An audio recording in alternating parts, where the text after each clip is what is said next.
أعوذ بالله من الشيطان الرجيم بسم الله الرحمن الرحيم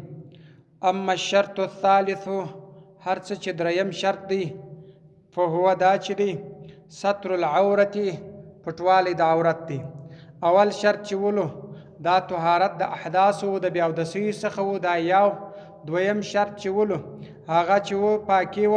د نجاست څخه دا دوه. دریم شرط چې دی دا ستر العورت دی.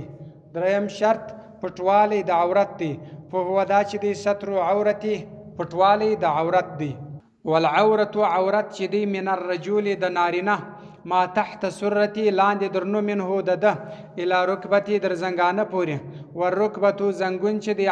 عورت دی ایضا داغه رقم لکن من غیره د غیر د پاره یعنی د نور خلکو د پاره عورت دی چې زنګون به نه ورښکاره کوي.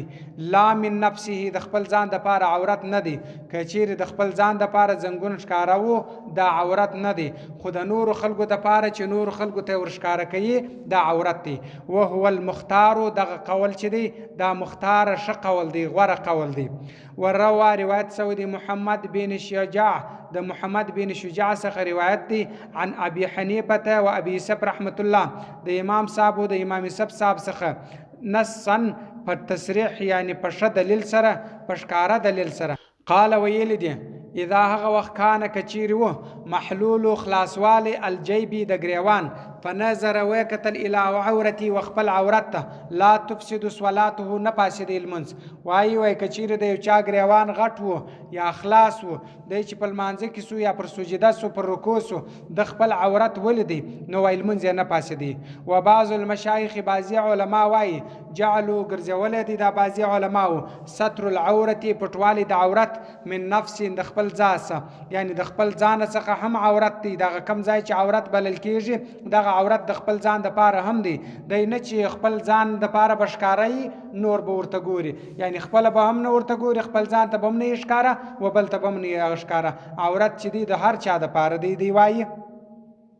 ایضا دغه رقم شرط دا هم شرط دی د لمانځه د پاره چې دغه عورت د بل د پاره دی د خپل ځان د پاره هم دغه سیدا شرط د لمانځه د پاره دی. حتی در داسې وقالو دی وویل ان کان کچیر وو کثیف اللحیتی ژره غټه وګاڼوله تجوز صلاته المنځ روا دی. ګوره که دی دغه سړي د ګریوان چې غټ څیرې دی یا ښکاره دی یا خلاص دی چې در دې څخه عورت معلومیږي نو که چیرې ژره غټول د ده دا ژره دی راوږدوله ده ته بس هغه عورت نه ښکاره کېدی نو تجوز صلاته. و ان کان که چیرې و خفیف اللحیتی ژره کشنوټې و سپکه کشنۍ نازکه ژره وه لا تجوز نه دی بیا روا بیا لمونځ نه روا کېږي. ولې په دې باندې په دا ژره باندې هم د داسې عورت نیامیږي نو که چیرې ژره کشنوټې وه بیا خو عورت نه نیامیږي بیرته د خپل عورت دته معلومیږي دته ښکاره کېږي نو لمونځ نه دی جایز. حتی لو فرض یعنی داسې ته فرض که چې انه نظر وکتل فی جیبی په خپل ګریوان کې وراء ویل دی عورت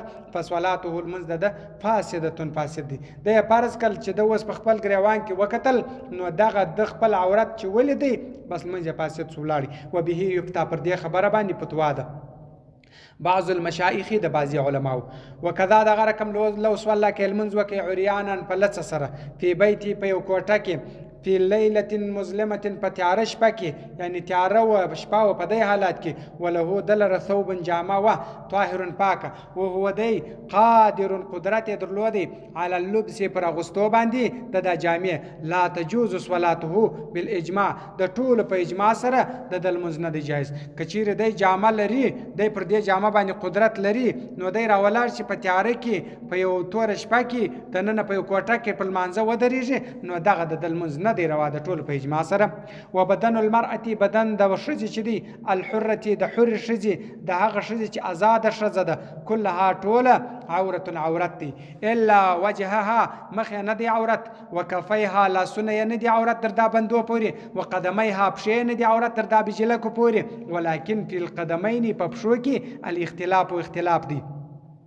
په پښو کې اختلاف سته المشایخ د مشایخ علماو وذکر فی المحیط او ذکر شوی دی په محیط کې یعنی په پښو کې اختلاف سته څوک وایي عورت دي څوک وایي نه دي عورت ان الاصح صحیح خبره چې ده انهما دغه پښې چې دي لیس بعورت د عورت نه دي اصل قول صحیح قول دا دی چې پښې عورت نه دي وفي خاقانیه په خاقانیه کې وایي الصحیح صحیح خبره ان الانکشاف لسوالی چې دی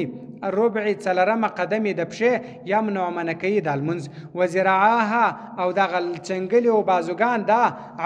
عورت دی که بطنها لکه نس د دې د ښځې چې نس څنګه عورت دی دا لیچونه ښکاره کول دا رقم په لمانځه کې دا هم عورت دی فی ظاهر الروایت په ظاهر روایت کې دا وایي وروي عن ابي سب رحمت الله وعن محمد د امام محمد رحمت الله څخه روایت دی د دې دوه څخه چې ان ذراعها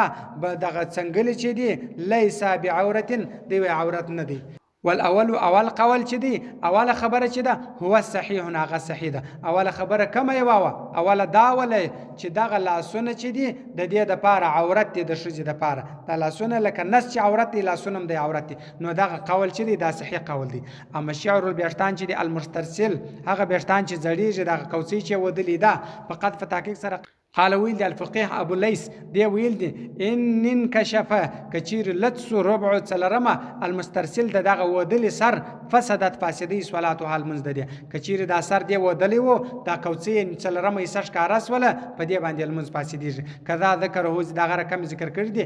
په اکثر الفتاوا پر زیات فتاوا یعنی په اکثر فتاوا کې هم دا رقم ذکر کړی دی وقال ویل دی په فتاوای خانقانیه په هغه کې ویل دی المعتبر معتبر چې دی په افساد صلاتی په فاسد ول کې د لمانځه د بیشتانو انکشاف او لسوال دي ما فوق الاذنین هغه بیشتان چې در غوږو سلور دي هغه بیشتان چې په سر پورې مشرت دي هغه بیشتان دی وای د دې سمرا دي معتبر هغه بیشتان دي دا خاقانیه وای خو اصل خبره دا ده چې کوڅې کې د ښځې ښکاره سوه څلرمه حصه د دې لمونځ بیا نه دی سي وکذا دغه رقم الاذنان غوږونه حتی در داسې وخته پورې لو انکشف کچیر لتسو ربع څلرمه واحد منهما د دا غوږو څخه د یوه غوږ څلرمه حصه لڅه سوه یمنع جواز الصلات لمونځ په دې باندې نه روا کېږي بس منع سو د دې لمونځ فاسد سو وهو صحیح دا خبره صحیح ده نو کچیرې د یو ښځې څلرمه حصه د دا غوږ ښکاره سي د غوږ څلرمه حصه کې ښکاره سي په دې باندې بیا د دې لمونځ نه صحیح کېږي دا به بېرته دا لمونځ راګرځي دا صحیح قول اما الخصیتان مع الذکر صدق الله العلي العظیم وصدق الرسول النبي الأمي الكريم ونحن على ذلك من الشاهدين والشاكرين والحمد لله رب العالمين